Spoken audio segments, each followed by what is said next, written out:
Савичевич. Цепляют. Нет, Бобан. Удар! И, наконец-то, первый гол свершилось. Несмотря на то, что Бобана дергали за футболку, все-таки этот футболист забил первый мяч. Итак, Звонимир Бобан. Счет становится 1-0 в пользу обладателя Кубка Чемпионов. Salut mes coachs, salut mes rageux, j'espère que vous allez bien. Coach Larache pour vous servir et pour vous instruire. Coach de foot depuis la guerre froide. Aujourd'hui, on va parler d'histoire, les amis. D'une histoire qui s'est passée il y a très longtemps quand même. Zvonimir Boban a-t-il déclenché la guerre de Yougoslavie? Et on va voir ça tout de suite.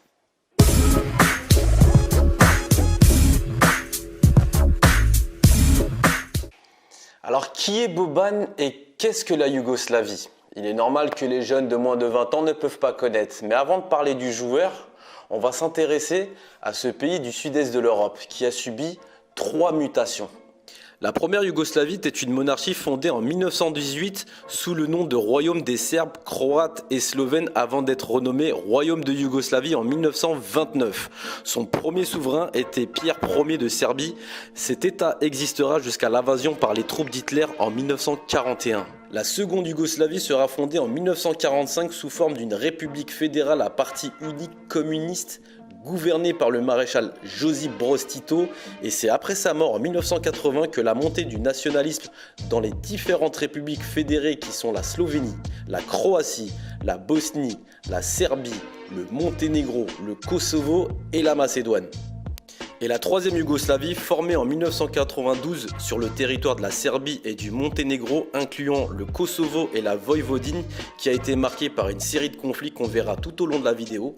Vous allez me dire, Boban, qu'est-ce qu'il a à voir dans cette histoire? Et puis d'abord, qui est Boban déjà?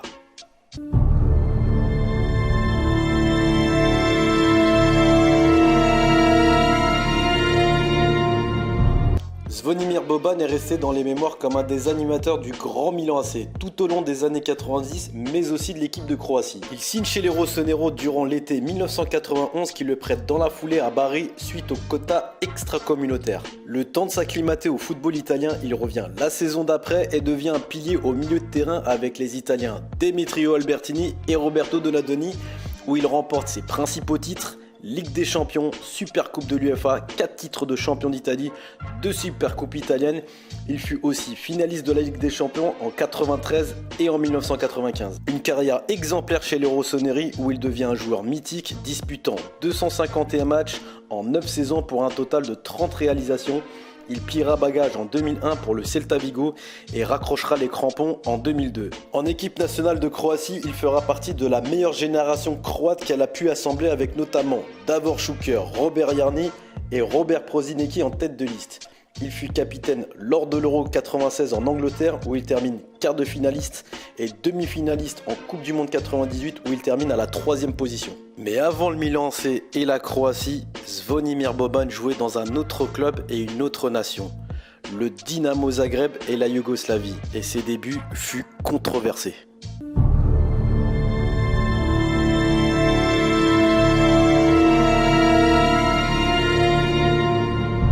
Commence à la fin des années 80. Le jeune Zvonimir a 19 ans et déjà un héros national au sein de la République fédérale socialiste de Yougoslavie.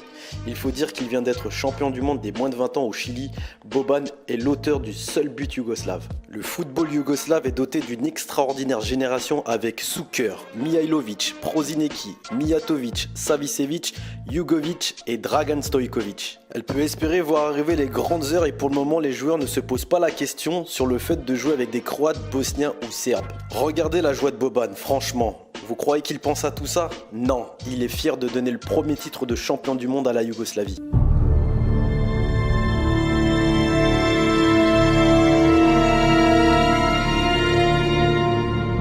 En 1989, le communisme s'écroule en même temps que le mur de Berlin. Et bien que les premières tensions dès la mort de Tito en 1980, c'est en 1989 qu'on va assister à l'escalade et au début de l'éclatement de la Yougoslavie. Les médias belgradois accusent l'hystérie nationaliste croate chez les supporters de Split, Zagreb et Dubrovnik, orchestrée par les dirigeants politiques de l'époque.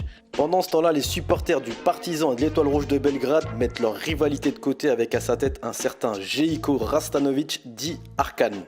Arkan a su convaincre les deux groupes de supporters, d'un côté les Cigani pour l'Étoile Rouge de Belgrade et les Gros Barrés pour le Partizan, de se serrer les coudes face à ceux qui désormais apparaissent comme l'ennemi commun.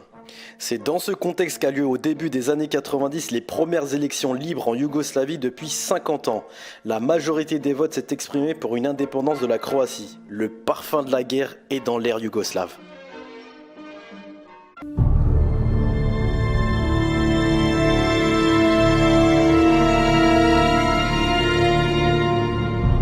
C'est quelques semaines plus tard que vont avoir les émeutes du fameux 13 mai 1990. Si sportivement la rencontre a toujours été le théâtre d'une rivalité pour la conquête du titre national, en 1990 cet état de fait devient encore plus flagrant à cause de la montée des tensions nationalistes au cœur de la Yougoslavie.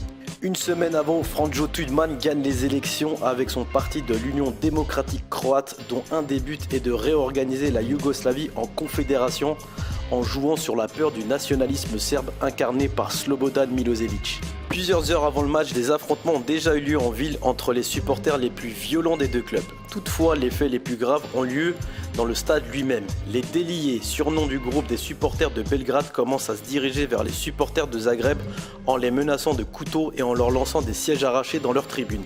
Ils chantent des chansons nationalistes comme Zagreb est serbe et nous tuerons Tudjman. Les premières bagarres, les déliés s'en prennent aux spectateurs voisins. Les BBB, supporters croates très irrités par les chants et les agressions de leurs rivaux, essaient de pénétrer sur le terrain. Les policiers chargent à la matraque et envoient des gaz lacrymogènes sur les supporters de Zagreb. En quelques minutes, la situation dégénère complètement. Les BBB déportent, les policiers pénètrent sur le terrain pour essayer d'atteindre leurs homologues serbes.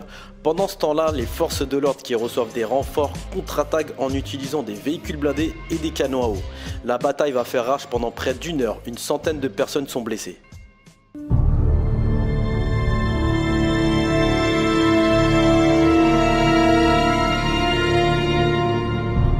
Pendant ce temps-là, les joueurs de l'Étoile Rouge de Belgrade ont quitté le terrain. Seuls quelques joueurs du Dynamo de Zagreb sont restés. Zvonimir Boban, le capitaine du Dynamo, envoie un gros coup de pied à un policier en train de s'en prendre à un supporter de Zagreb. Rapidement, le BBB vient à la rescousse de Boban. Pour cette action, le capitaine de Zagreb devient un héros national. Et dans le même temps, il passe pour un nationaliste croate aux yeux des Serbes. La fédération yougoslave de football basée à Belgrade le suspend pour 6 mois, qui le prive par la même occasion de la Coupe du Monde 90 en Italie. Les incidents éclatés dans le stade se sont alors déplacés dans les rues, devenus comme une prémonition funeste de la guerre. Guerre que de nombreux ultras du Dynamo Zagreb sont ensuite partis faire en allant combattre sur le front, tout comme les membres de l'Armada, de la Torcida et de tous les autres groupes ultra-croates. Côté serbe aussi, on part à la guerre. Arkan a créé la garde des volontaires serbes, dont les hommes ne vont pas tarder à devenir célèbres sous le nom de Tigres. Des hommes recrutés dans les tribunes de l'Étoile Rouge et du Partizan. Et le 31 mars 1991, c'est la guerre des Balkans.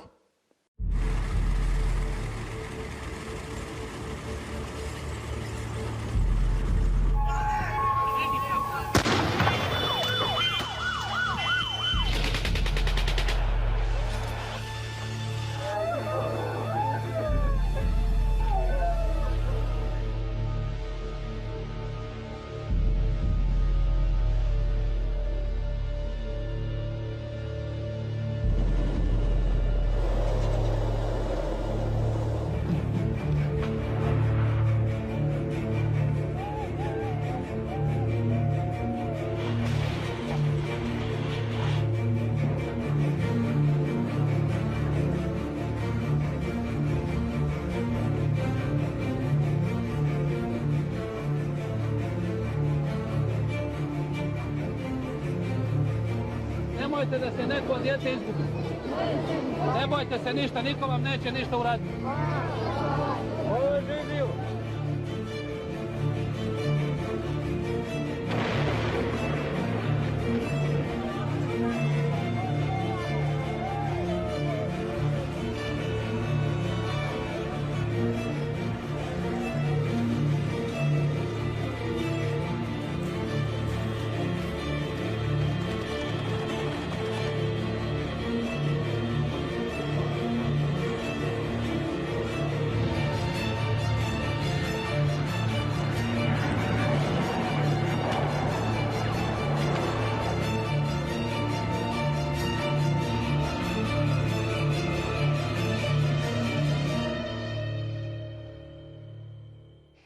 Bien sûr que le match entre le Dynamo et l'Étoile Rouge de Belgrade n'est pas la cause de la guerre de la Yougoslavie, mais c'était à l'époque de l'éclatement.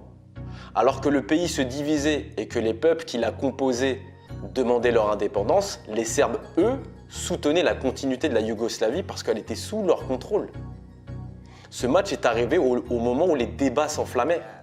Et en Croatie, ce match est considéré comme le déclencheur symbolique de la guerre de Croatie. Boban non plus n'est pas responsable. Il suffit juste d'une étincelle et tout s'enflamme. Parfois, le football peut rassembler, mais parfois elle peut diviser. Et c'est ce qui s'est passé. Tiens, aujourd'hui, à quoi ressemblerait l'équipe de la Yougoslavie en 2018 ? Eh bien, j'en ai fait une sélection et vous allez me dire en commentaire si elle vous plaît ou non, ou faites votre sélection. Dans les buts, c'est le Slovène de l'Inter de Milan, Samir Handanovic. Latéral droit, Versailles, le Croate de l'Atlético Madrid. À gauche, c'est le Serbe de l'AS Roma, Kolarov. Le duo défensif, Dejan Lovren de Liverpool qui est croate, Ivanovic de Saint-Pétersbourg qui est serbe. En sentinelle, milieu défensif c'est Nemanja Matic de Manchester United. En milieu, on va dire milieu centre, droite et gauche, Rakitic à gauche qui est croate, qui joue à Barcelone, plus besoin de le présenter. Modric sur le côté droit qui n'est plus à présenter aussi, qui est croate du Real Madrid. En 10, Miralem Pjanic, le Bosnien de la Juve. Le duo d'attaque c'est Mandzukic-Dzeko. Mandzukic qui est croate qui joue à la Juve et Dzeko qui est bosnien qui joue à l'AS Rome. Et en sélectionneur, c'est pas une surprise je pense pour tout le monde. Bien sûr, j'ai choisi Vahid Halilhodžić. De toute façon, tu pouvais pas faire mieux que lui. Et sinon, j'ai même fait un maillot, puisque les maillots de la Coupe du Monde 90 sont revenus à la mode cet été en Russie. L'Allemagne et la Colombie ont repris le maillot des années 90.